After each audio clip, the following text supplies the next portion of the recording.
The sound of the child's crying filled the cavern like a living thing. It echoed along the crystalline walls, sharp and aching, bouncing back in fractured tones that stabbed into the ears of its mother. The alien woman pressed her long, violet fingers against the baby's trembling body, swaying with a rhythm her kind had used for generations to soothe their young. She whispered words in her native tongue, melodies that spoke of starlight and safe journeys across dark skies. But nothing worked. The baby screamed on. The mother, Leora, had never felt such desperation. Her species, the Therin, were known for their serenity, their almost divine ability to calm storms within themselves and others. To raise a child who resisted her every effort felt like a betrayal of her very nature.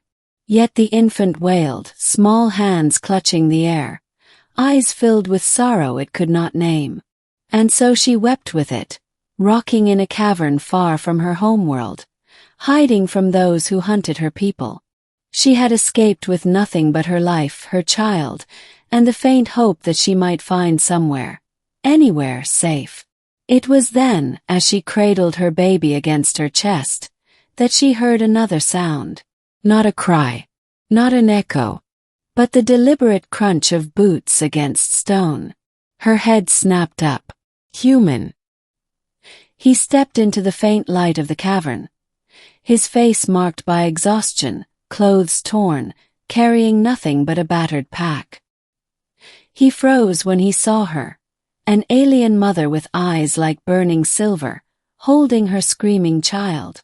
They regarded each other, predator and prey, stranger and stranger. The baby's cries rose higher, piercing the space between them. Leora's throat tightened. She whispered, "Stay back. Do not." But before she could finish, the infant turned its head. Its small, wet eyes landed on the human, and the crying stopped. Silence spread through the cavern like a tide. The human blinked, as if the noise had been a physical weight lifted from him. Leora's mouth fell open. For the first time in hours, days perhaps, the child rested. And for the first time, Leora feared something she could not explain. Middle. His name was Elias Vey. He told her later that he had once been a soldier, stranded on this broken world after the collapse of his transport.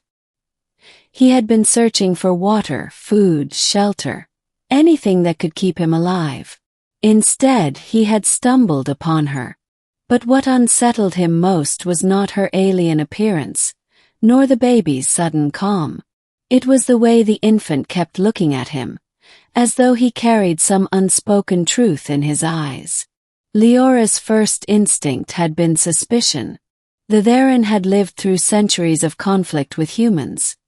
Wars for territory, resources, misunderstandings of culture. She had lost family to human ships. Yet when her child clung to Elias with its gaze, she could not deny what she saw. Her people's songs had failed. Her touch had failed. But this human. He had quieted her child simply by existing. Days passed. Elias helped gather food from the sparse plant life that survived on the cracked plains outside. He fixed a fire with tools from his pack, shared what little water he had left. Always, the infant seemed soothed by his presence. "This is not possible," Leora said one night, her voice low as she fed the baby from a carved flask. "You do nothing. You say nothing. And yet..." She shook her head. Elias sat across the fire, staring into the flames. "I don't know what to tell you. Maybe it's instinct. Maybe the kid just likes me." But Leora knew there was no just in the universe. The Therin believed all bonds were threads in a great web spun by fate. This thread was strange, unwanted, and yet undeniable. Still, shadows lingered in her heart. What if the child's bond to this human meant danger? What if it meant the child was not truly Therin at all? One evening, as storms raged outside the cavern, Leora asked him the question that had haunted her. "Why do you stay?" she asked. "You could have left. You owe me nothing. My people are not yours." Elias was quiet for a long time before answering. "Because I lost a child once." Her silver eyes widened. He did not look at her. He looked at the fire. "A daughter. She was 5. Sick, and I couldn't do anything. Medicine didn't come fast enough. I held her until she—" His voice broke. "When your baby looked at me that first night, I thought I was losing my mind. But then I thought, maybe I was being given a second chance." The cavern was silent again, but this time it was not empty. It was heavy, filled with truths neither of them had wanted to speak. Leora's throat tightened. She reached out with her hand, hesitant, and placed it lightly on his arm. Her people did not often touch outsiders. But in that moment, she knew he was no longer a stranger. Rising conflict. But peace could not last. The hunters came. They were not human, but mercenaries who sold lives to the highest bidder. They had tracked Leora across light years, seeking the last of her bloodline. Her child, they believed, carried within it the genetic key to the Theron's forgotten technologies. Machines that could bend stars and silence worlds. They came in ships that screamed through the skies, landing with fire and thunder. Leora panicked. She clutched her child to her chest, whispering frantically in her language, ancient words of protection. Elias grabbed his pack, eyes sharp. "We have to move. Now." They fled into the storm. Lightning split the sky. Rain burned with acid that Elias shielded them from as best he could. Behind them, the mercenaries' lights cut across the plains. But the baby, though frightened, did not cry. It gazed at Elias, calm even as chaos chased them. When they reached the jagged cliffs, they found nowhere else to run. Trapped between stone and pursuers, Leora turned to Elias. "Take the child," she said, her voice trembling.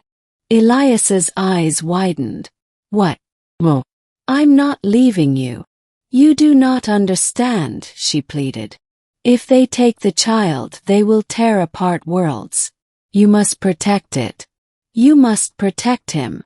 The baby stirred in her arms, as if sensing her desperation.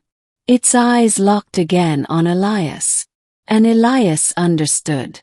He reached for the child. But before the handoff could be complete, the mercenaries descended. Weapons gleamed. Voices barked orders. Elias stood before them, human against machines, shielding the alien mother and her child. "You're not touching them." The mercenaries laughed. "A lone human soldier against us. Step aside." But the child made a sound then. Not a cry, not a wail. Note.